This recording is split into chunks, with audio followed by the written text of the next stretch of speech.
su lugar, hermanos. Muchas gracias.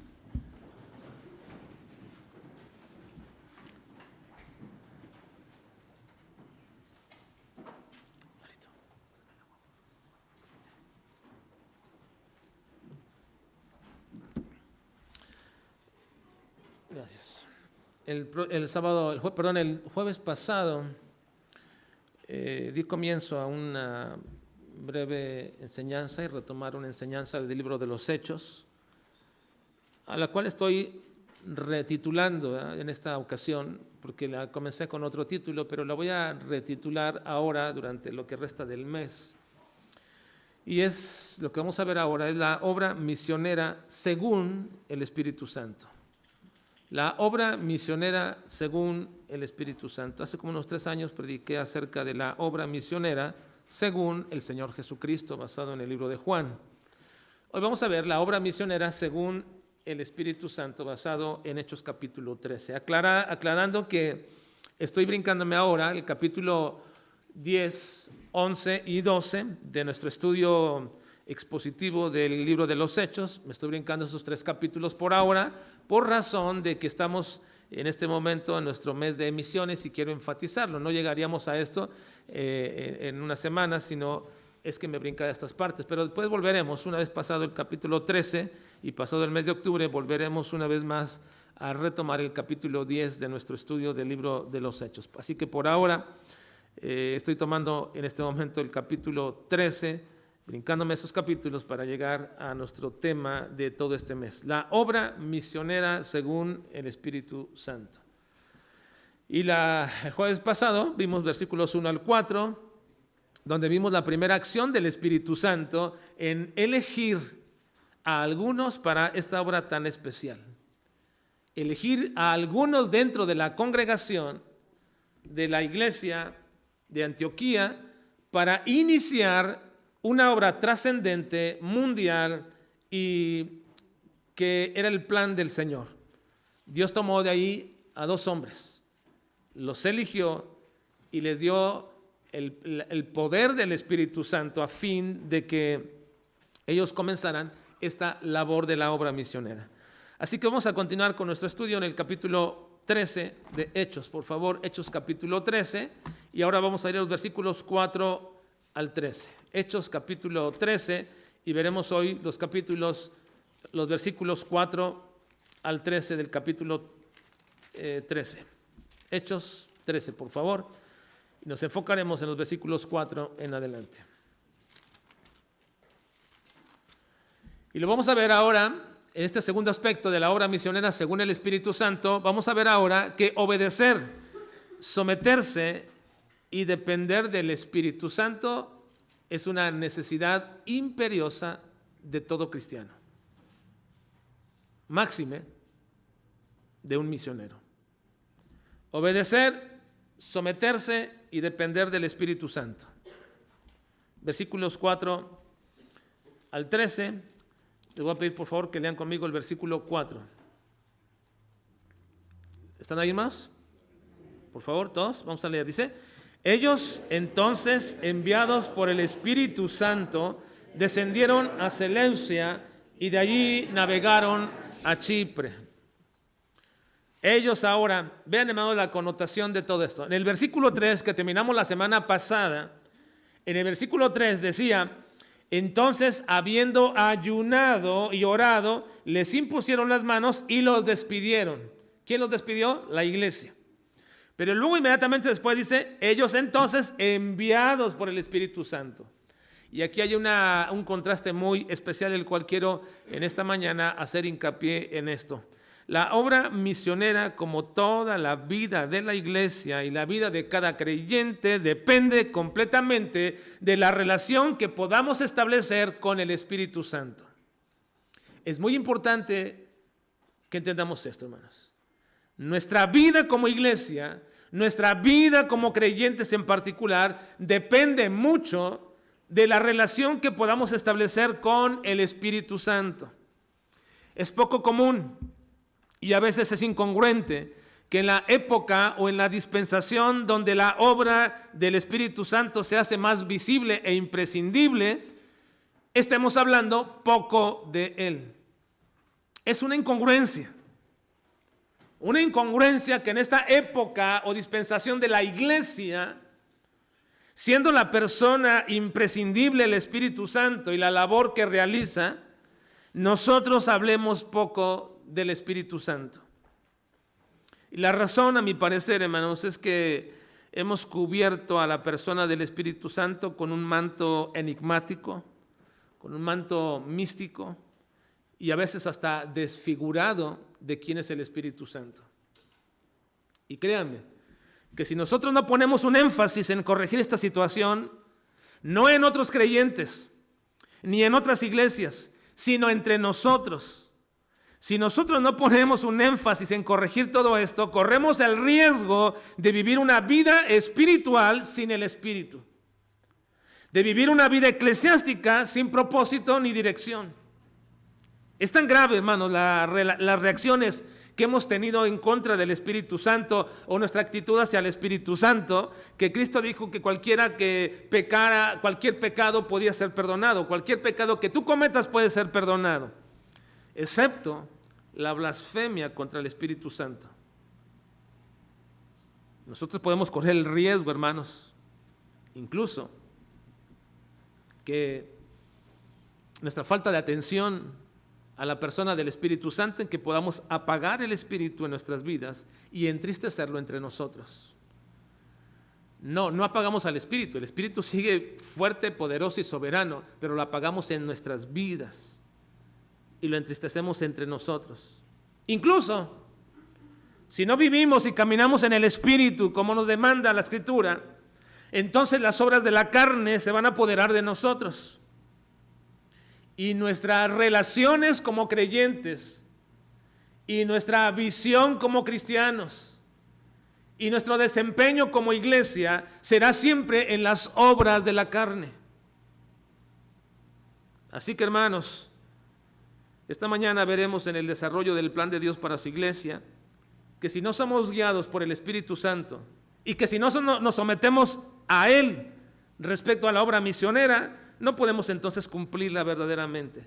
Y solamente estaremos simulando y rellenando nuestras actividades con un supuesto programa de misiones donde hacemos un énfasis importante, donde nos comprometemos a ofrendar y sencillamente será todo.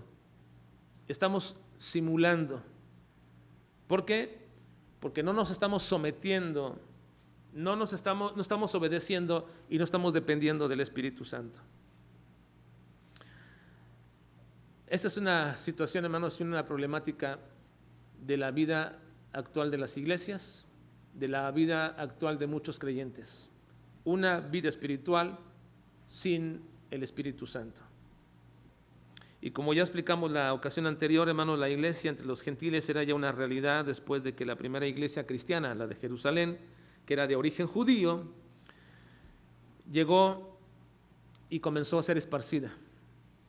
Pero la iglesia, hermanos, de Antioquía, no surgió la iglesia de Antioquía en señal de obediencia de la iglesia de Jerusalén en el plan de Dios. No fue un esfuerzo, no fue resultado, no fue el fruto la iglesia de Antioquía del esfuerzo de la iglesia de Jerusalén.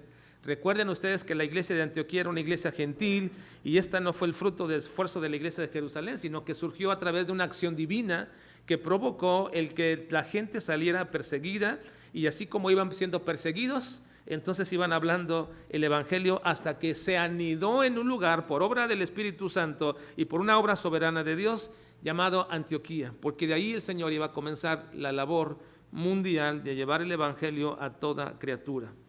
Así entonces fue como se estableció la primera iglesia cristiana gentil en la tercera ciudad más importante de todo el imperio romano. Y así es que hasta ahora la iglesia no había entendido en absoluto el completo propósito de Dios respecto al papel que juega una iglesia en la extensión del reino de Dios por toda la tierra. No hay en la Biblia un indicio de que se nos pedirían cuentas a nosotros sobre los programas que hacemos, o sobre la forma como cantamos, o respecto a la alabanza que tenemos, o los instrumentos que usamos. No hay nada en la Escritura que nos revele eso. Pero lo que sí se nos va a pedir y a demandar, hermanos, precisamente es acerca de cómo hicimos y cumplimos nuestra labor como iglesia. Así que un día, cuando estemos con el Señor, ya no habrá necesidad de implementar nuestra alabanza. Ya no voy a pararme yo a cantar mis himnos favoritos, porque mi himno favorito va a ser precisamente el que cantaremos en el cielo. Digno es el Cordero. Es el favorito más. Es mi favorito, lo vamos a cantar. Dice la Escritura que cantaremos todos. Digno es el Cordero de recibir la honra, la gloria, la alabanza.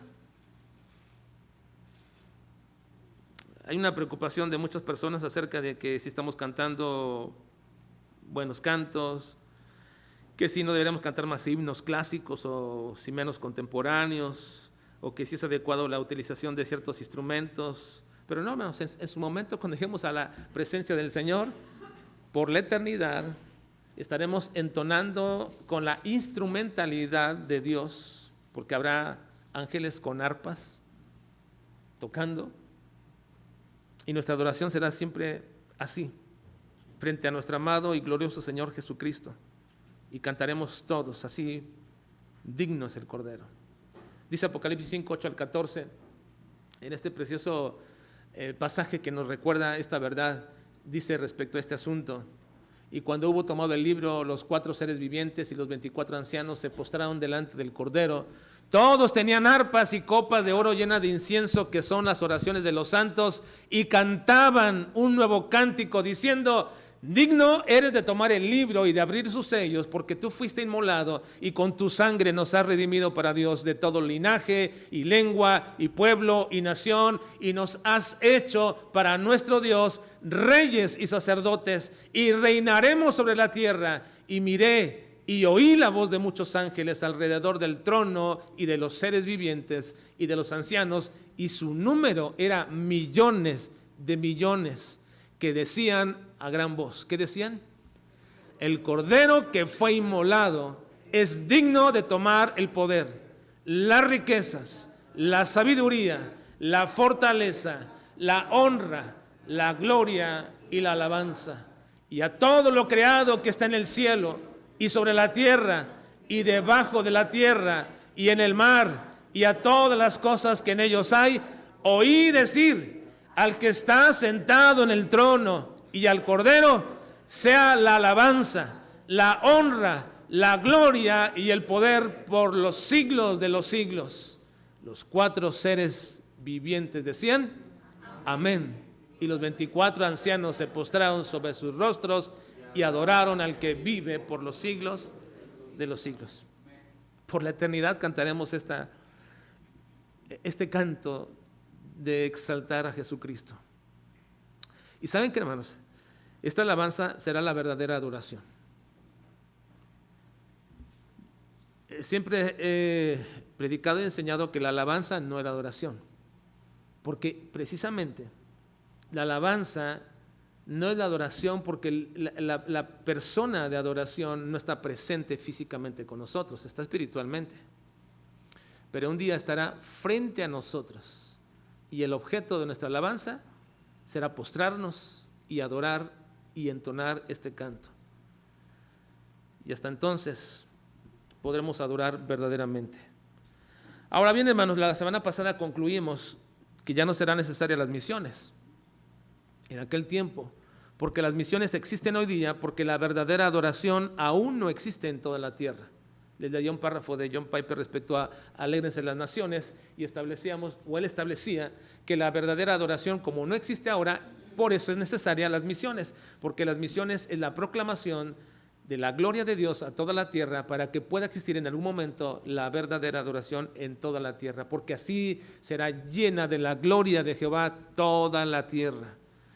Ahora, mirar bajo esta perspectiva la obra misionera, hermanos, mirar la perspectiva de la obra misionera como la acción de la iglesia de propagar la gloria de Dios, es precisamente glorificar a quien debe ser glorificado. La obra misionera es, en este sentido, glorificar a quien debe ser glorificado, no ensalzar a los hombres, es decir, a los misioneros.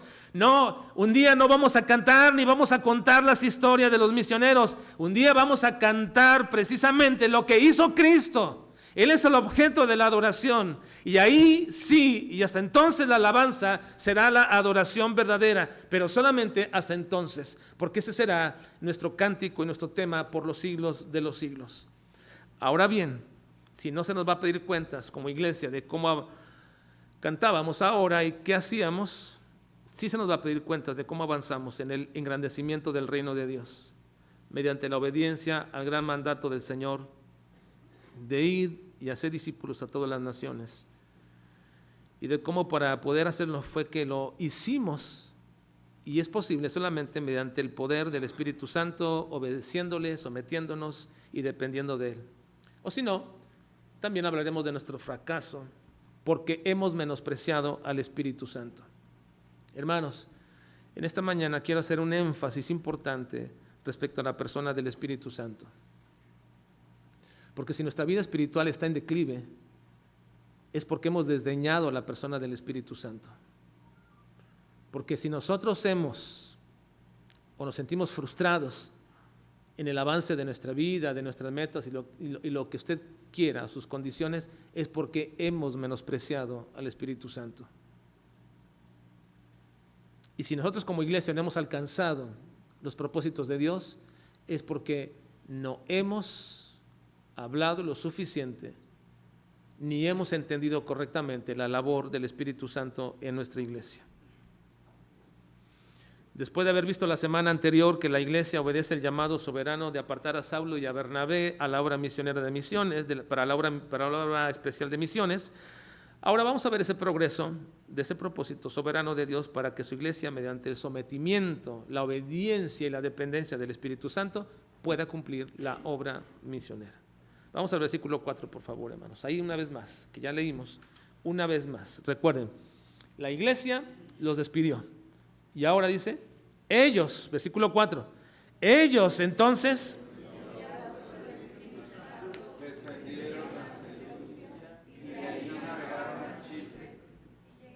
hasta ahí. Descendieron a Seleucia y ahí llegaron a Chipre. Había un solo objetivo, hermanos. En la dirección y en el envío del Espíritu Santo era llegar a Chipre. El primer viaje misionero tenía como propósito el Espíritu Santo llevar a estos dos misioneros a Chipre. Ese era el objetivo del Espíritu Santo. Ahora, aquí será necesario hacer una vez más una descontextualización de la práctica tradicional y hasta a veces denominacional con la que hemos hecho la obra misionera por muchos años. La iglesia es la encargada de verificar el llamado del Espíritu Santo a una persona a la obra especial del servicio ministerial, sea este un llamado misionero, sea este un llamado a ser un pastor, o sea, simplemente el llamado de Dios a poder ser parte de esta iglesia. Usted no está aquí porque necesariamente a usted le gustó estar aquí. Usted tiene que entender que esa es la obra del Espíritu Santo trayéndole a este lugar. Yo no estoy aquí porque obedecí un llamado, una invitación de alguien hace 20 años. Yo tengo que entender que esa es una labor del Espíritu Santo trayéndome a este lugar. Pero también, hermanos, es muy importante que como iglesia podamos entender que cuando Dios ha apartado o separado a las personas elegidas para una obra especial, nosotros tenemos una responsabilidad de obedecer, en particular cada uno, pero también como iglesia, de despedirlos. Despedirlos. Quiero que noten, hermanos, que la palabra que usa aquí Lucas, en este versículo, cuando dice en versículo 3, entonces habiendo ayunado y orado, les impusieron las manos y los despidieron. La palabra usada aquí es apolou, y se usa de varias formas esta palabra, o para designar varias cosas. Por ejemplo, se usa esta palabra para hablar acerca de liberar o soltar a alguien. Apolou es una palabra compuesta, apo, sacar, y luo, que es atar o desatar. En este caso, apolou, desatar a alguien. Es usada en varios casos esta palabra, por ejemplo, para referirse a alguien que se divorcia. Cuando alguien se divorcia, se usa la palabra apolou, se desata, se quita de aquel vínculo que tiene. O también para indicar, se usa esta palabra para indicar que un hijo deja de ser la responsabilidad directa de su padre cuando éste se casa. Apolou, ya no es responsabilidad del padre, es separado de los padres. O también se usa esta palabra para decir que se despide uno de un ser querido. Y aquí la palabra apolou se traduce muchas veces como dejarlo morir. En ese sentido, cuando estamos y vamos a despedirnos y cuando dicen tienes que venir pronto para que te despidas de tu familiar, de aquel ser querido, simplemente esa palabra también se usaba como apolou, déjalo morir ya se va, dejarlo morir. Esa es la palabra también que utiliza el Espíritu Santo para indicarle a la iglesia que debe despedir, dejar, soltar a alguien al cual Dios ha llamado. Alguien al cual Dios ha llamado. Y es también la misma palabra que utiliza el Espíritu Santo para que estas personas entiendan que ya no son parte necesariamente integral de una iglesia. Ahora, podrían estar dentro de la iglesia. Si el llamado del Señor es a la obra pastoral, Dios llamará a alguien de esta iglesia para que continúe también la labor pastoral aquí. Pero tiene que entender que ya no es parte común de la iglesia. Ya no puede desarrollar un ministerio de esta manera con la amistad y la cercanía y la relación que tiene con la gente. Eso resulta muy difícil para alguien que está dentro de nosotros y Dios le llama tanto para la iglesia como verlo diferente, como también para la misma persona sentirse diferente en una posición. Pero lo usa de esta manera para que entendamos que precisamente alguien debe separarse completa y totalmente de esas relaciones que como miembros se tienen, pero que ahora va a fungir con una posición diferente. Esa es la palabra utilizada por el Espíritu Santo para que como iglesia podamos contar o entendamos que ya no podemos contar más con ese elemento de la iglesia como un miembro más. Así que hay que liberarlo con la bendición y la aprobación de ellos, de la iglesia. Y también la misma persona tiene que entender que cuando es llamada por Dios, debe sentirse responsable delante de Dios, ante una comunidad llamada iglesia, de donde salió y que fue apartado y despedido, y ahora su dependencia va a ser completa y totalmente de parte de Dios por el Espíritu Santo. Y después dice que fueron despedidos o soltados por la iglesia. Ahora sí viene el contraste. Vean el versículo 4. Ellos entonces, enviados por el Espíritu Santo. Los soltó la iglesia y ahora ellos fueron enviados por el Espíritu Santo. Y aquí voy a explicar también esta palabra para quitar esa falsa idea de que muchos dicen que no hay indicios claros que la obra misionera sea un plan específico de Dios, sino que más bien está intuido ese plan y que se ha implementado como un método de la iglesia para cumplir el mandato de Dios, pero que no es en realidad un diseño de Dios, sino más bien una implementación necesaria para cumplir con las tareas o con el encargo. Ahora tú te preguntarás, ¿qué relevancia tiene que así sea o no? Que sea un método de la iglesia o que no lo sea. Bueno, tiene muchísima. Porque les diré que nuestra forma tradicional y denominacional con la que hemos hecho la obra misionera intuye eso, que la obra misionera es un plan y metodología de la iglesia. Lo intuye, no lo proclama, no lo dice, lo intuye. Pero tenemos que entender, hermanos, que la obra misionera no es una implementación de la iglesia, no es un plan, no es una metodología de la iglesia, es el mismo plan de Dios. Si esta iglesia no cumple con la obra misionera como un plan de Dios, entonces no fungimos como iglesia. No podemos ser iglesia. No podríamos serlo. Un grupo que se reúne para cantar a Dios en sí mismo no es una iglesia. Un grupo que se reúne para cantar a Dios y recibir instrucción de la palabra en sí misma no es una iglesia.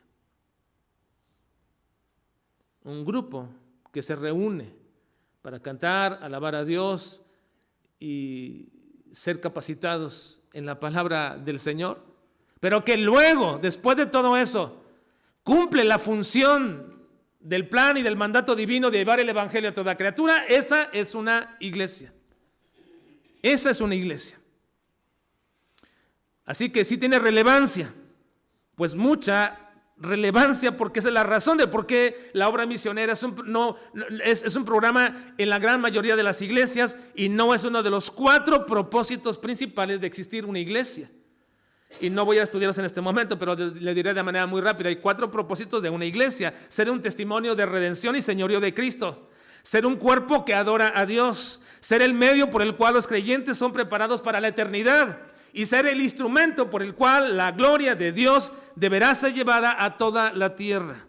Así que esa percepción equivocada de que la obra misionera debe ser totalmente un plan de la iglesia debe ser quitada, desarraigada de nuestra mente, de nuestra iglesia, de nuestra mente colectiva como iglesia, y entendamos todos de manera muy particular que el hacer la obra misionera no es un programa del mes de octubre de cada año, que la obra misionera, hermanos, es el plan del Señor y que tomamos esfuerzo y que hacemos un énfasis en este mes. Pero no podemos quedarnos ahí. La obra misionera es la proclamación del evangelio a toda criatura, comenzando desde nuestra Jerusalén, y lo estamos tratando de hacer mediante las reuniones Bethsaida, y ir hasta nuestra Judea, hasta Samaria, hasta el último de la tierra, y aquellas acciones las hacemos mediante enviar misioneros.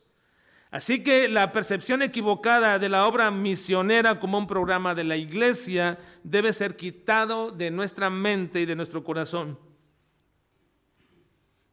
Porque es muy probable que eso es lo que está inhibiendo actualmente que más misioneros salgan de nuestra iglesia.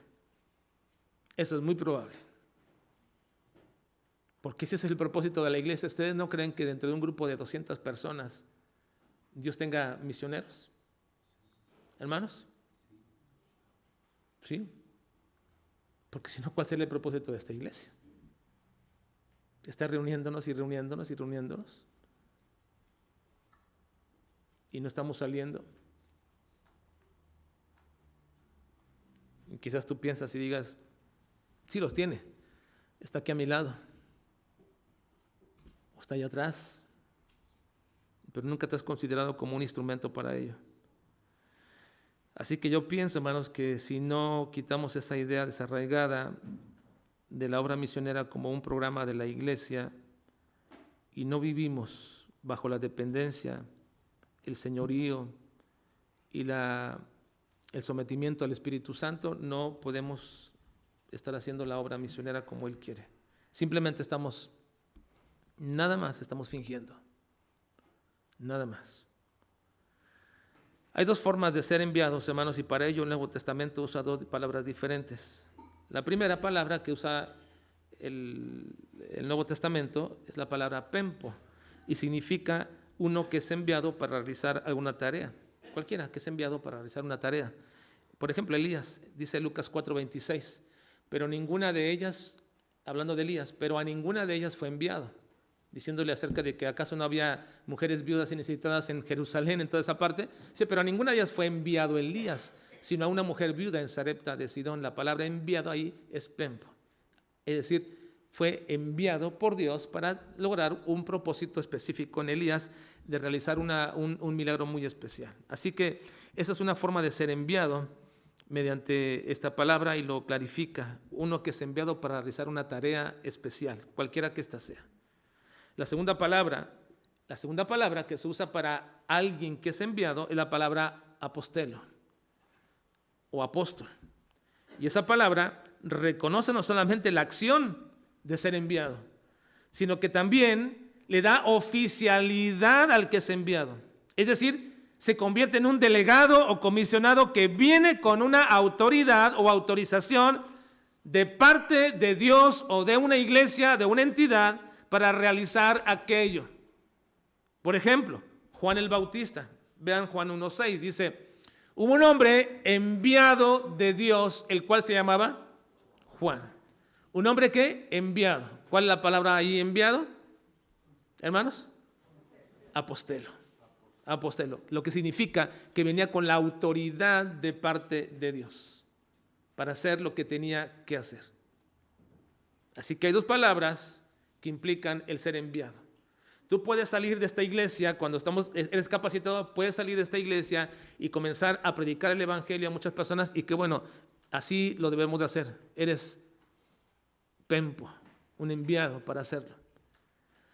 Pero Dios en su soberana voluntad podía tomarte a ti, comenzar a trabajar en tu corazón, convencerte de esta verdad para convertirte en un apostelo, un enviado de parte de Dios. Así que diríamos que cuando la iglesia envía una persona de esta manera y reconoce el llamado soberano del Espíritu Santo, entonces convierte a una persona en apostelo, porque la iglesia le da el reconocimiento y lo embiste de una posición oficial. La palabra usada aquí en Hechos capítulo 13, versículo 4, vean por favor, hermanos, la palabra usada aquí en 13:4 dice, ellos entonces enviados por el Espíritu Santo. ¿Qué palabra creen que aparece aquí, hermanos? Bajo lo que acaba de decirle, pues dirán apostelo, pero no es así. No es así. No, viene otra palabra, es pempo, pero con un prefijo, ekpempo. Después, los que tengan a su alcance una Biblia en griego van a encontrar que dice la palabra ekpempo. Ek es una preposición que significa sacar. Sacar, ek, de extraer, de traer. Así que entonces, la palabra que es aquí, ekpempo, significa sacados fuera. En otras palabras, el Espíritu Santo los sacó de la iglesia. La iglesia los despidió. La iglesia los embistió. Y el Espíritu Santo los sacó de la iglesia y los envió. Y en este acto se hace ahora cargo de ellos, de estos hombres.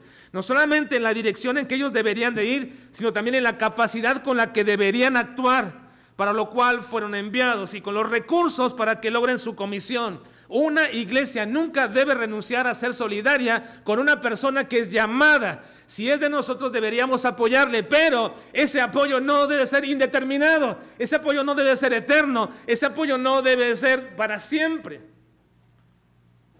Somos solidarios como iglesia ante el llamado de unas personas, pero quien ahora se va a hacer cargo de esas personas es el Espíritu Santo.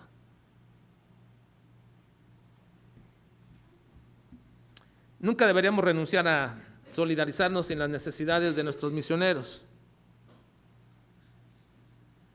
pero mucho menos y aún decisiva e irrevocablemente un misionero jamás debería renunciar a la dependencia del Espíritu Santo en todos los términos para realizar la obra que ha sido llamado. Nunca. Si nosotros no deberíamos renunciar como iglesia, un misionero jamás debería renunciar a su dependencia del Espíritu Santo. Pero no solamente el misionero, sino todo aquel que sirve a Dios. Llámese pastor, llámese evangelista, llámese misionero. Y en ello veremos precisamente la dependencia que tenemos del Espíritu Santo, la condición imprescindible para poder hacer la obra que Dios nos mandó a hacer. Sea un pastor, sea un evangelista, sea un misionero. Hay una condición imprescindible, depender del Espíritu Santo. Quizás tú piensas, hermano, que o te has pensado, te has puesto a pensar y te has vuelto un poco reticente al llamado del Espíritu Santo y le has dado vuelta a todas estas cosas porque tú piensas, bueno, ¿y qué haríamos? No creo que la iglesia tenga la capacidad como para sostenerme a mí y a mi familia, no creo que yo tenga la capacidad quizás para poder hacer la labor o cosas como estas, pero si eres llamado y convencido por el Espíritu Santo, entonces tu dependencia es siempre completamente del Espíritu Santo y Él usará los recursos y los medios y las personas para poder hacer llegar su ayuda, su dirección y la satisfacción de lo que es necesario en nuestras vidas. En el versículo 4 al 5 vemos hacia dónde se dirigió, hacia dónde Dios dirigió a estos dos hombres en la dirección. Vean por favor, versículos 5, ya lo vimos el 4, salieron de Seleucia y navegaron a Chipre. Ahora, vean, y llegados ¿a dónde? A Salamina, anunciaban la palabra de Dios en la sinagoga de los judíos y tenían también a Juan de ayudante. Ahora vemos que esto es lo que Pablo y Bernabé hicieron. El Señor les dirige a realizar la obra misionera en un lugar muy peculiar. Dios los llevó, el Espíritu Santo, a Chipre. Normalmente vemos los pasajes, cuando leemos este relato, vemos estos pasajes y pensamos que en cada parte la dirección del Espíritu Santo es que fueran a cada lugar y ahí hablaran y así como un recorrido. Pero no, el propósito del Espíritu Santo era llevar a Saulo y a Bernabé hasta Chipre, donde se desarrollaría una historia de un procónsul romano y un falso profeta en nuestro relato. Vean, Versículo 6. Y habiendo atravesado toda la isla hasta Pafos, hallaron a cierto mago, falso profeta judío, llamado Bar Jesús, que estaba con el procónsul Sergio Paulo, varón prudente. Llamando a Bernabé y a Saulo, deseaba oír la palabra de Dios. Pero le resistía Elimas el mago, pues así se traduce su nombre, procurando apartar de la fe al procónsul. Entonces Saulo, que también es Pablo, y es la primera vez que se le llama ahora Pablo, lleno del Espíritu Santo, fijando en él los ojos, dijo: oh, lleno de todo engaño y de toda maldad, hijo del diablo, enemigo de toda justicia, ¿no cesará de trastornar los caminos rectos del Señor? Ahora pues, he aquí, la mano del Señor está contra ti, y serás ciego, y no verás el sol por algún tiempo. E inmediatamente cayeron sobre él oscuridad y tinieblas, y andando alrededor buscaba quien le condujese de la mano. Entonces el procónsul, viendo lo que había sucedido, creyó maravillado de la doctrina del Señor. Así que en este proceso del llamamiento de estos dos hombres, en la dependencia del Espíritu Santo ahora y sometidos al Espíritu Santo, fueron enviados de una manera soberana a una isla, la isla de Chipre. ¿Por qué irían a Chipre? ¿Por qué sería el primer lugar? ¿Por qué sería el primer destino, el primer propósito de llevar el Evangelio en primera ocasión como un esfuerzo bien coordinado, bien dirigido por el Espíritu Santo a una isla llamada Chipre? ¿Por qué? Bueno, podríamos decir quizás porque en este lugar ahí era más fácil embarcarse. Seleucia era el puerto de Antioquía. Antioquía tenía un puerto. Así que se dirigieron en el primer barco que salió. ¿Y para dónde iban? Para allá, bueno, diríamos para Chipre. Bueno, entonces agarraron el destino. Si el propósito era salir de Antioquía y encontraron un barco que iba a Chipre, pues tomaron el primer barco, diríamos o pensaríamos esto, que era el primer destino del progreso de la obra misionera y el lógico. Y después de ellos fueron a Salamina, que era la costa oriental de la isla de Chipre, y ahí comenzaron a predicar el Evangelio en las sinagogas, mientras iban cruzando toda la isla. Llegaron a Pafos, en la costa occidental de Chipre, y ahí se encuentran con un cierto mago, un falso profeta llamado Bar Jesús, que muy probablemente le ayudaba al procónsul romano, Sergio Paulo, y quería oír el Evangelio, pero el mago le estorbaba, hasta que Pablo, con una acción milagrosa contra este perverso adversario, hijo del diablo, quedó ciego. Así entonces, dejando que el procónsul pudiera escuchar el Evangelio y se convirtiera. Y así culmina la primera encomienda del Espíritu Santo. Toda la labor del Espíritu Santo inició con un propósito específico: llevar a Saulo y a Bernabé a Chipre, llevar el Evangelio a esta isla. ¿Para qué?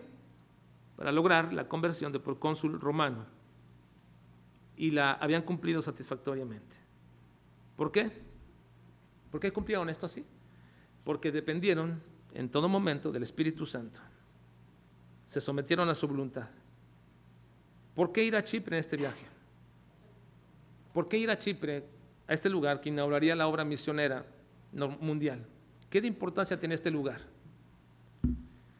Como he mencionado, quizás por la proximidad al continente, puede ser el lugar más adecuado para comenzar. Y uno comienza a pensar en este sentido cuando hablamos de la obra misionera. ¿Dónde es el lugar más evidente? Cuando iniciamos las obras de misiones aquí hace 20 años, tenemos un proyecto. Se llamaba 731. 7 misiones locales en la ciudad, 3 nacionales y una en el extranjero. Y cuando comenzamos a buscar esos lugares, pensábamos en lugares estratégicos, en aquella parte, y pensábamos en todo esto. Ahora les diré que gran parte, mucho de eso, no funcionó. Una buena parte de esas obras, aunque comenzaron, no funcionaron. La razón, hermano, de todo esto es que nosotros fuimos quien dirigimos la obra misionera. No fue el Espíritu Santo. Lo tengo que reconocer. Estábamos cumpliendo su labor, pero no fue Él quien nos dirigió a tal lugar. Algunos pensarían, bueno, Chipre porque era la tierra natal de Bernabé. Y qué mejor que ir a la tierra natal de Bernabé, y puesto que él era el creyente maduro y mentor de Pablo, le pareció bien iniciar con sus paisanos y entre su familia. Y quizás también por eso llevaron a Juan Marcos, que era el sobrino de Bernabé, para poder causar un impacto más grande dentro de todo aquel lugar y la familia. Bueno, en realidad no sabemos si esa es la razón en ese sentido. Lo que sí podemos ver claramente es que quien llevó allá a Chipre a Saulo y a Bernabé fue el Espíritu Santo, y con ello se establece precisamente el paradigma misionero que se ha roto en muchos de los casos, y que las iglesias los hemos roto, y los misioneros han roto este paradigma misionero. La obra grandiosa y pletórica de las misiones se debe hacer siempre bajo la dirección, el poder y la provisión del Espíritu Santo. Cuando esto se hace así, entonces sometidos verdaderamente, no habrá fallas, no habrá fracaso. Cuando un creyente, cuando una iglesia y sus oficiales, misioneros y pastores nos sometemos a precisamente la obra y dirección del Espíritu Santo y a ser enviados por el Espíritu Santo, sacándonos de la iglesia y haciéndonos cargo de él en el sometimiento al Espíritu Santo, no habrá fracaso en la labor de esa iglesia, y en ello consistirá no la felicidad y la vida satisfecha, sino la bendición de sentirnos útiles en las manos de un Dios soberano que nos usa inmerecidamente para proclamar su gloria por donde quiera que nos movamos y desarrollemos, siempre dependiendo del Espíritu Santo. Pero esto también es una enseñanza, no solamente para pastores misioneros que quieren implementar la obra misionera. Esta es la enseñanza para todo creyente de esta iglesia, que cuando todos los días tú y yo vivimos en el Espíritu Santo, entonces podemos lograr nuestro máximo propósito en esta vida, que es agradar y glorificar a Dios. Solamente viviendo en el Espíritu Santo. Dice Romanos 8, 6 al 8. Lean conmigo. Porque el ocuparse de la carne es muerte, pero el ocuparse del Espíritu es vida y paz. Por cuanto los designios de la carne son enemistad contra Dios, porque no se sujetan a la ley de Dios, ni tampoco pueden. Y los que viven según la carne no pueden agradar a Dios. Y los que viven según la carne no pueden agradar a Dios. En la medida que cada joven, que cada señorita, que cada varón, cada hermana de esta iglesia comencemos a someter nuestros planes, nuestras decisiones, nuestras actividades a la dirección, a la dependencia del Espíritu Santo, en esa medida agradaremos a Dios. No podemos dejar fuera el Espíritu Santo de nuestro diario vivir, hermanos. Hemos pecado contra Dios teniendo una vida religiosa y pensando que lo que nos parece agradable debería de ser la voluntad de Dios, pero no es lo que te parece agradable, es la dirección del Espíritu Santo en tu vida. Y no lo hemos hecho muy seguramente durante mucho tiempo. Tenemos que aprender y entender que cuando todos los días eres guiado por el Espíritu Santo, manifestarás claramente quién es tu Padre, cuál es tu relación y tu filiación espiritual. Cuando todos los días vives bajo el Espíritu Santo, dice Romanos 8, 14 al 16, porque todos los que son guiados por el Espíritu de Dios, lean conmigo, estos son hijos, vean claramente, porque todos los que son guiados por el Espíritu de Dios, estos son hijos de Dios, pues no habéis recibido el espíritu de esclavitud para estar otra vez en temor, sino habéis recibido el espíritu de adopción por el cual clamamos, Abba, Padre. El Espíritu mismo da testimonio a nuestro espíritu de que somos hijos de Dios. La única manera de tener una seguridad perfecta de nuestra filiación con Dios es que tú puedas vivir bajo la guianza del Espíritu Santo. Porque si vives en rebeldía al Espíritu Santo, es claro la Escritura, no eres un hijo de Dios. No puedes. Te opones a la dirección del Espíritu Santo. Tenemos que aprender, hermanos, que cuando nos sometemos a diario al Espíritu Santo, Él nos va a ayudar en nuestra debilidad. Aquella que parece o se aparece cuando las cosas están mal y cuando comenzamos a desesperarnos, o cuando empezamos a perder el vigor y el desánimo, cuando nuestras fuerzas flaquean, cuando nuestra salud mengua, cuando nuestra economía está en situaciones difíciles, cuando los problemas familiares se vuelven intolerables, si te sometes al Espíritu Santo, Él nos ayuda en esa debilidad. Dice Romanos 8, 26 al 27. Y de igual manera, leamos, el Espíritu nos ayuda en nuestra debilidad. Pues ¿qué hemos de pedir como conviene? No lo sabemos. Pero el Espíritu mismo intercede por nosotros con gemidos indecibles.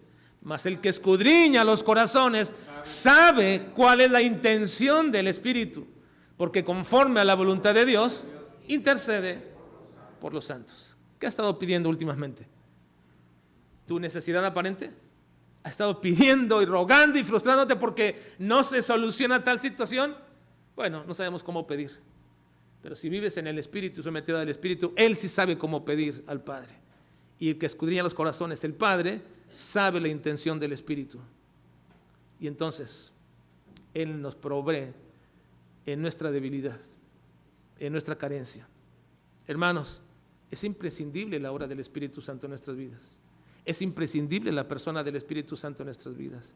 No podemos vivir una vida espiritual sin el Espíritu. No podemos vivir una vida eclesiástica sin el Espíritu. No podemos cumplir los mandatos de Dios sin el Espíritu. Dejemos de pecar contra el Espíritu Santo ignorándolo. Es un grave pecado y no es beneficioso para nuestra alma. Qué bendición es el Espíritu Santo que nos ha sido dado como un don inmerecido e invaluable a los hijos de Dios. Porque solamente así podemos vivir y poder cumplir lo que Dios demanda de nosotros. Cualquiera que sea la función que tú tengas en el cuerpo de Cristo, solamente se puede hacer viviendo en el Espíritu Santo. Amemos y busquemos una relación más estrecha con el Espíritu Santo, hermanos. Vamos a orar, por favor.